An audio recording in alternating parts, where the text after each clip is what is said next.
교독하겠습니다. 오직 너희는 그리스도의 복음에 합당하게 생활하라. 이는 내가 너희에게 가보나 떠나 있으나 너희가 한 마음으로서 한 뜻으로 복음의 신앙을 위하여 협력하는 것과 무슨 일이든지 대적하는 자들 때문에 두려워하지 아니하는 이 일을 듣고자 한다. 이것이 그들에게는 멸망의 증거요 너희에게는 구원의 증거니 이는 하나님께로부터 나는 것이라.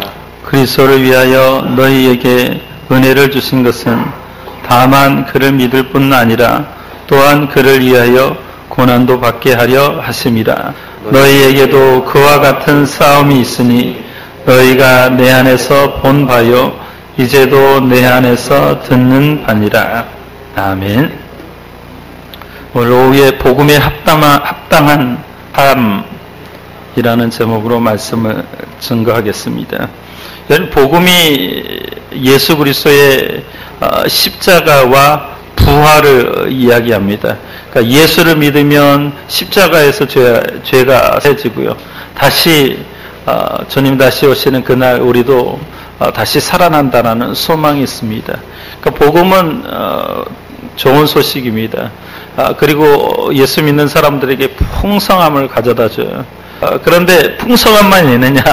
또 고난도 있습니다. 오늘 우리가 읽지 않았지만 26절 말씀 보면 하반절 말씀 예수 안에서 너희 자랑이 나로 말미암아 풍성하게 하려 함이라 라고 얘기하는데 사실은 풍성함이 있습니다. 물론 고난도 있죠. 십자가도 있죠.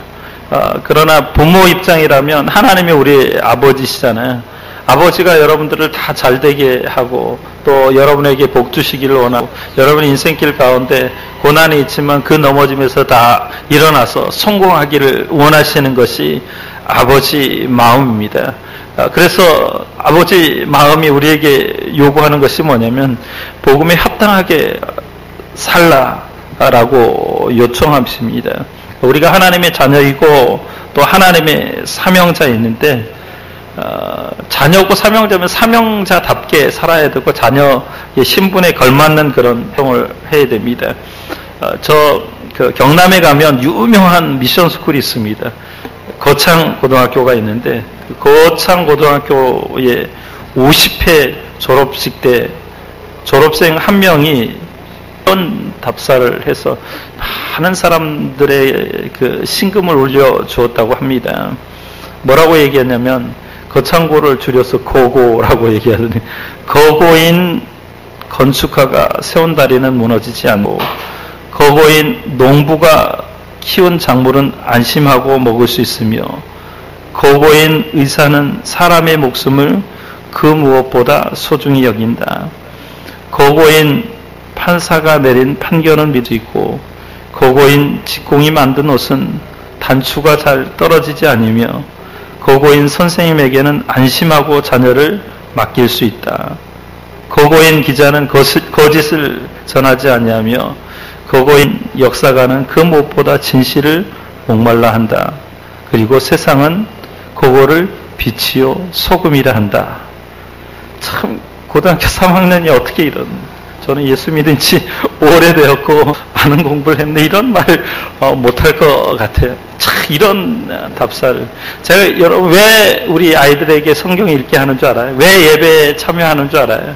지금은 비록 제가 어렸을 때 참 이렇게 사람들 앞에 나가서 말도 쭈뼛쭈뼛 못하고 있는 둥 없는 그림자처럼 살았습니다. 근데 지금 돌아보니까 누군가 어렸을 때 나한테 앞에 나가서 뭐 성경도 읽게 하고 노래도 하게 하고 그럼 제 모습이 좀 달라졌을 것 같아요. 우리 애들이요 지금 성경 뭐 잘 못 읽고 나중에는 그것 때문에 많은 사람들 앞에서 서서 성경도 뭘 해도 할 수 있는 그런 훌륭한 존재가 되리라고 저는 확신합니다. 그러니까 복음 안에 있는 것이 여러분 우리를 꿈꾸게 하고 소망으로 나가게 하고 정말 우리가 비천에 처해도 그 가운데서 늘 감사하며 어떤 형편 상황 가운데서 자족하는 그런 삶을 살 수 있는 기회를 주시는 줄 믿습니다. 그래서 고등학교 학생이 자기 학교의 영예를 지키기 위해서 이런 마음을 가졌다고 한다면 우리는 어떤 마음을 가져야 될까요? 사도 바울은 오늘 본문 27절에 이렇게 권고하고 있습니다. 오직 너희는 그리스도의 복음에 합당하게 생활하라. 합당하게 생활하라. Only let your manner of life be worthy of the gospel of Christ. 이 말은 영어를 좀 해석하면 그리스도의 복음의 가치에 합당하게 생활하라라고 말씀합니다. 특별히 오늘 생활하라는 말의 단어는 헬라어의 폴루티오라는 단어가 있는데 이 단어가 의미하는 게 뭐냐면 그 도시의 시민으로 의무와 권리와 규정에 합당하게 살아가는 것을 의미합니다. 당시 바울이 살았을 때의 로마의 시민권을 갖는다는 것은 대단한 특권이었습니다. 제가 신학교 다닐 때 유학 가기를 원했거든요. 미국에 가서 이렇게 공부해서 이렇게 다시 돌아오기를 원했는데 신학생은 대사관에 미국의 대사관이 얼마나 높은지 무조건 100% 다 이렇게 비자가 리젝트 되는 거예요. 거부되는 거예요. 그래서 미국 여권 갖는다라는 걸 참 꿈처럼 생각했습니다. 그런데 제가 하나님 자녀가 되고 난 다음에 2007년도에 비자를 받으러 갔는데 제 안에 은진이 반석이 다 미국 비자를 가지고 있습니다. 또 저 2011년도에 제가 미국에 이렇게 미국 풀러 신학교에 이제 파사레나를 간 적이 있는데 그때도 유학 5년 10년인가 5년 아마 유학생은 5년일 겁니다. 유학생 비자 5년 받았습니다. 그러니까 지금도 그렇지만 로마 당시에 로마 시민권은 미국의 여권보다 더 큰 그런 특권이 주어졌습니다. 그러기에 빌립보에 사는 사람들은 주변 그런 비문화 지역과 달리 로마의 시민됨을 자랑스럽게 여겼습니다.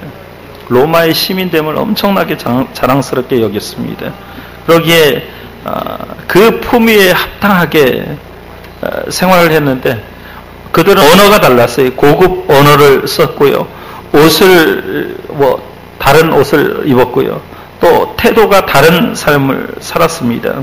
마치 바울이 지금 그 빌립보 안에 살고 있는 로마 시민권을 가지고 있는 사람들을 빗대어서 성도들이 어떻게 살아야 되느냐. 성도들은 이런 것처럼 하나님 나라의 시민으로서 복음의 가치에 걸맞게 살아가기를 지금 권고하고 있습니다.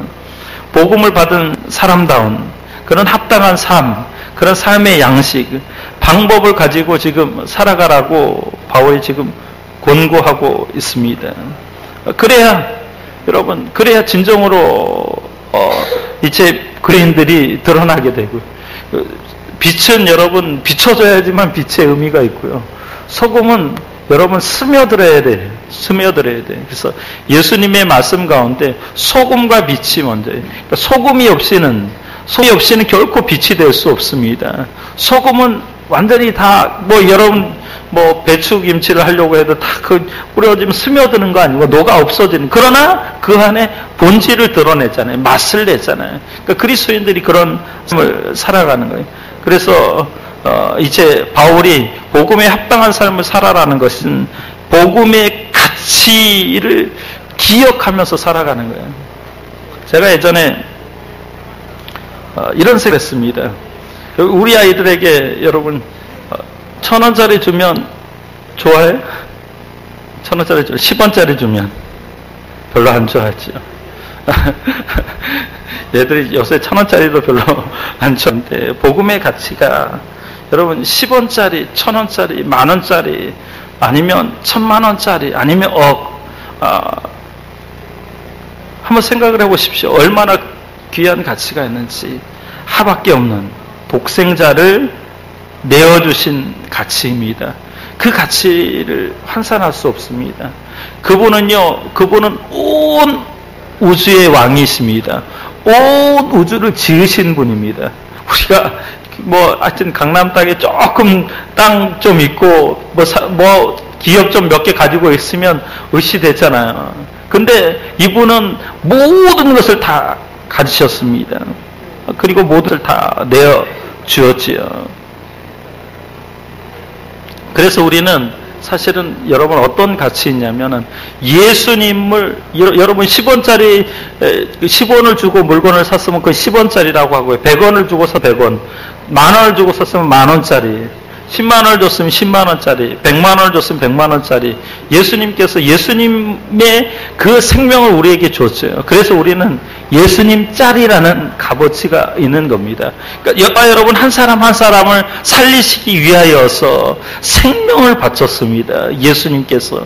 그래서 우리는 예수님 같은 그런 귀한 존재들임을 여러분 기억하십시오. 그래서 예수님께서 너희는 세상의 소금이다.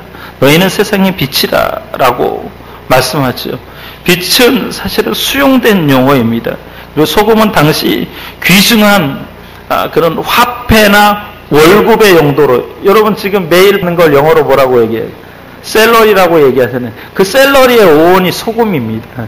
그러니까 옛날에는 화폐가 없었기 때문에 가치를 소금으로, 그래서 제가 어릴 적 들었던 얘기 중에 소금 장수 얘기면 얘기가 기억이 납니다. 소금은 화폐나 월급의 용도로 사용되는 가치 있는 것을 의미하였습니다. 그러므로 하나님 나라의 시답게 그 복음의 가치에 합당하게 살아갈 수 있는 저와 여러분들 되시기 바랍니다. 예수님 짤이로 사십시오. 예수님 짤이. 내가 어디에 있든지 나는 예수님 짤이다. 예수님의 생명, 예수님의 그 구원 헌신을 나와 맞바꿨다라는 그런 기억을 하시기 바랍니다. 그러면 복음에 합당한 삶이 뭘까요? 오늘 본문의 27절 말씀 보십시오. 27절 졸리니까 다 같이 한번 읽어보겠습니다. 시작. 오직 너희는 그리스도의 복음에 합당하게 생활하라. 이는 내가 너희에게 가보나 떠나 있으나 너희가 한 마음으로 서서 한 뜻으로 복음의 신앙을 위하여 협력하는 것과. 자, 복음에 합당한 삶이란 한 마음과 한 뜻, 그러니까 협력 정신을 가지고 살아가는 것을 이야기합니다. 여러분, 협력한다라는 것은 특별히 이 군사 용어예요. 군사 용어. 군사들, 특별히 여러분 농구할 때 운동 선수들이 함께 하여서 어떤 싸움을 하고 경기를 하는 것을 이야기합니다. 검투사가 다른 검투사와 나란히 이렇게 써서 공동의 적을 맞아서 싸우는 것을 협력한다라고 씁니다. 그래서 여러분, 전쟁을 하거나 아니면 농구선수가 팀하고 축구선수가 한 명이 뛰면서 공동의 목표가 뭡니까? 그 게임에서 이기는 거 아닙니까? 그러면 결코 혼자 행동할 수는 없는 거예요. 협력해서 내적으로 한 마음, 한 영, 공동의 목적을 가져야만 합니다. 그리고 함께 해야 되죠. 우리 성도교회는 여러분 2012년도도 그랬지만 13년도도 한 가지 분명한 목표를 가지고 나가야 됩니다. 늘 모이기 힘쓰고 늘 함께 위해서 기도하고 함께 하나 되는 그런 공동체가 돼야 됩니다.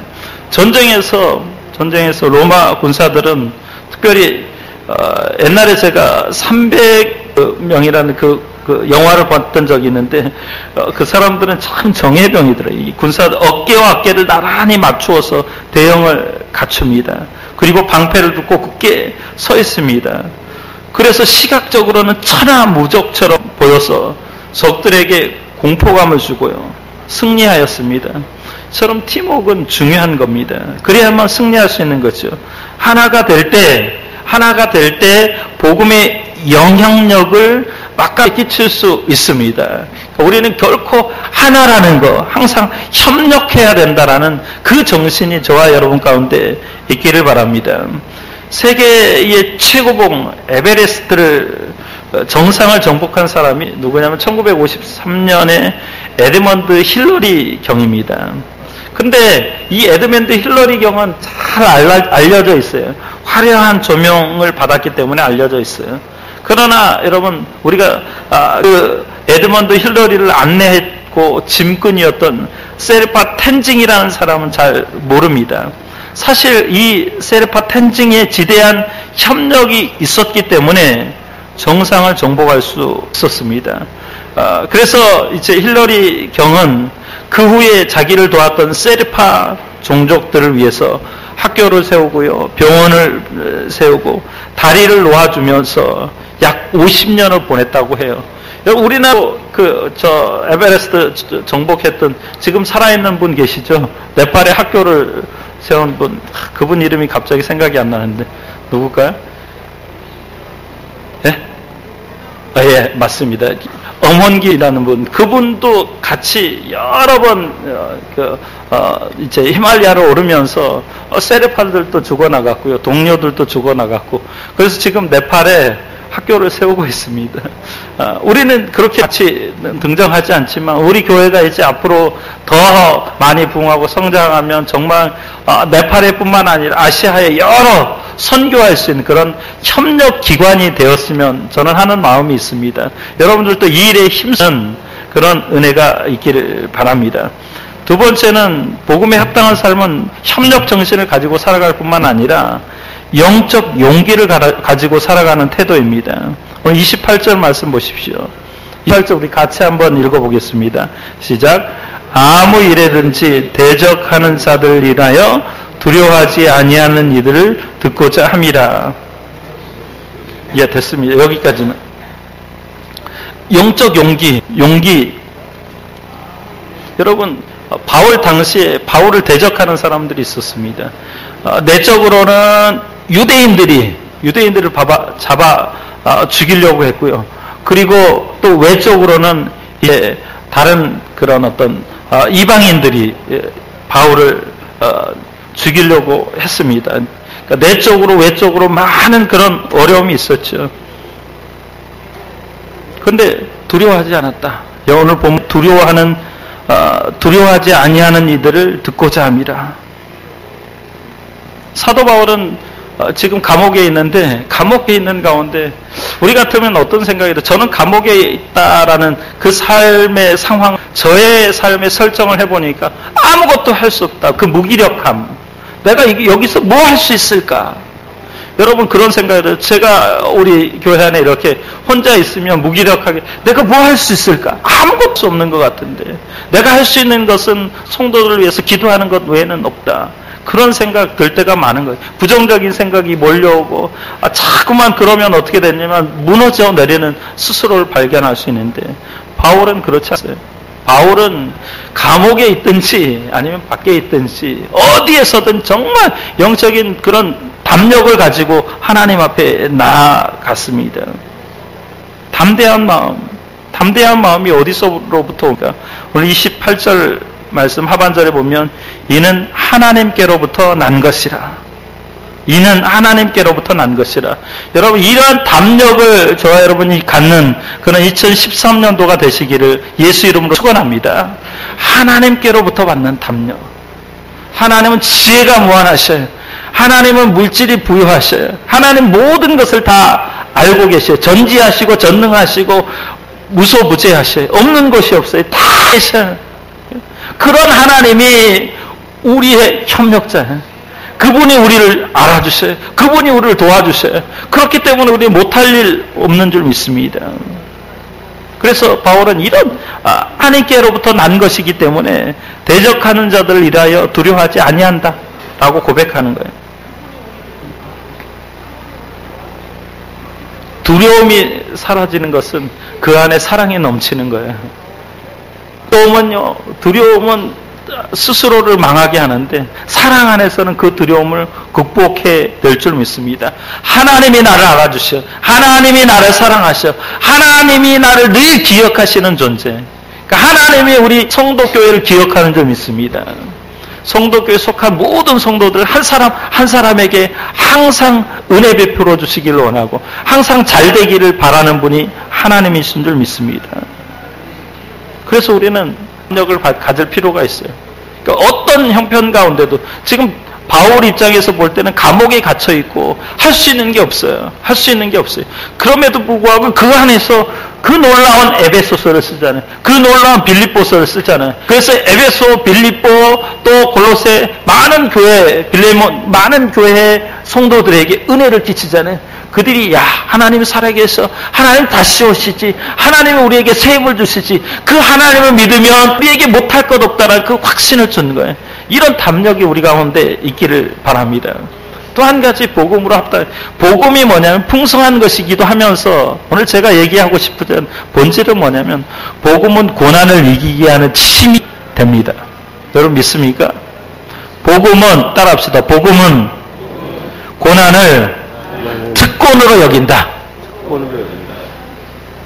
지금 2012년도 보니까 사람들이 조그만 힘들고 조그만 바람이 훅 불면 생명을 던져버리고 자살해요.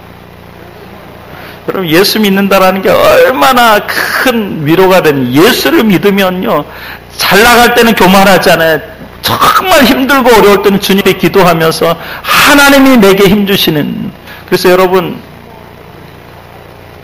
제가 어제 읽었던 책이 류미라는 정신과 의사가 있습니다. 저 경북 창에 가면은 어떤 정신과 병원이 있는데 그분이 2011년도 조선일보 글을 냈는데 그게 대상을 탔어요. 논픽션입니다. 자기 삶을 책으로 썼는데 그 책 제목이 도전받는 곳에서 시작하라. 도전받는 그분 보니까 참 고등학교 3학년 때 사고를 나가지고 사고를 났는데 이제 무릎하고 그 다음에 발목에 힘이 없어요. 외형적으로 멀쩡합니다. 근데 10분을 서 있을 수 없습니다. 걸어갈 수 있는 게 30분이 한계입니다. 여러분 의사가 회진을 돌아야 되잖아요. 꼭 많은 공부를 해야 되잖아요. 근데 몸이 불편하니까 의사로서 제대로 할 수 없어요. 이분이 처음에는 연세대 이제 고등학교 3학년 때 사고가 났는데 고등학교 3학년 때 휠체어를 타고 시험을 봤어요. 합격을 했어요. 근데 그것에 또 그만두고 이과에서 다시 서울대로 이제 학교를 옮깁니다. 서울대 가다가 불문과를 다녔는데 다니가 졸업을 한 것 같아요. 졸업을 하고 다시 이제 뭘 시험을 봤냐면은 이제 그 중앙일보 기자 시험을 봤습니다. 근데 중앙일보 떨어졌어요. 다른 그런 신문사에 들어갔습니다. 이러다가 도무지 거기에 자격성에 맞지 않는 거예요.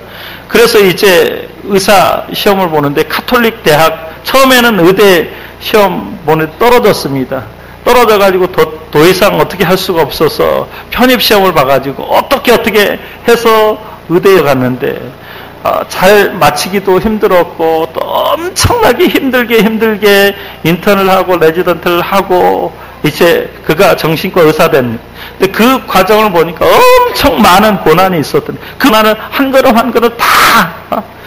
그래서 그가 도전받는 곳에서 시작하라. 그래서 저는 의사 정도 되면 별로 상위 1% 아니 그 정도 실력이 되거든요. 그래서 별로 힘들지 않은데 눈물 없이는 볼 수 없는. 여러분들이 한번 도전받는 곳에서 시작하라는 그 책을 한번 보시기 바랍니다. 고난은 특권이에요. 성도에게 고난은. 오늘 29절 말씀 보면 우리가 예수님을 믿게 된 것은 은혜로 된 것이라고 말씀하고 있습니다. 은혜로 된 거예요.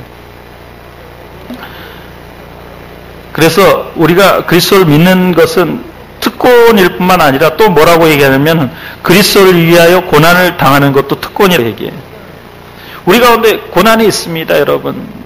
뭐 여러 가지 또 남편과 떨어져 있기도 하고 또 자녀들이 자기 뜻대로 되지도 않고 그럴 때 우리가 이렇게 질문하죠. 왜 우리에게 이런 고난이 있습니까? 라는 질문을 할 때가 종종 있습니다. 매우 힘들고 어려운 질문이죠. 그때 여러분 고난이 닥쳐올 때 뭐라고 생각하냐면 고난은 귀가 먼 세상을 깨우는 확성기의 역할을 한다라는 것을 기억하십시오. 고난은 귀가 먼 세상을 깨우는 확성기의 역할을 합니다. 그래서 고난이요 죄로부터 돌이키게 만들어요. 고난을 통하여 이를 연단하셔서 정금과 같이 나오게 합니다. 제가 2012년도 우리 성도교회 오기 전까지 차라게나 외웠던 말씀, 욥기 말씀.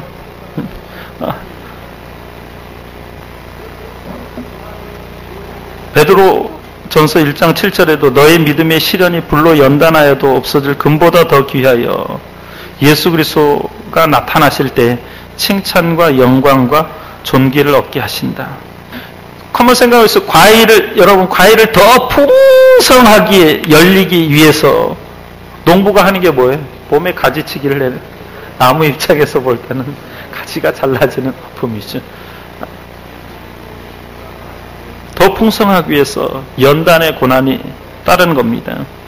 고난을 이용하여서 하나님은 선한 목적을 이루십니다. 저는 요셉 보면서 사람들이 요셉이라는 이름 짓는데 요셉이라는 이름 짓지 마세요. 요셉이 형들에게 버림받았을 때 그때 여러분 요셉의 입장이 되어보세요. 정말 그 상실감, 그 배신감, 그 형제들에게 버림받았다라는 마음을 극복하기 쉽지 않습니다. 사랑하는 사람에게 버림받아 형제에게, 가족에게 팔려지고 그때 그 구덩이에 빠졌을 때 형들 제발 살려다 얼마나 많이 울었겠어요. 목이 터지라고. 노예로 팔려갔습니다. 그런데 이 인간의 죄를 하나님은 이용하여서 요셉을 애굽의 이집트의 총리로 삼으셨습니다.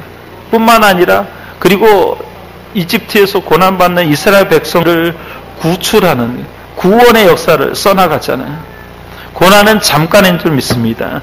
베드로전서 5장 10절 말씀에 이렇게 약속해요.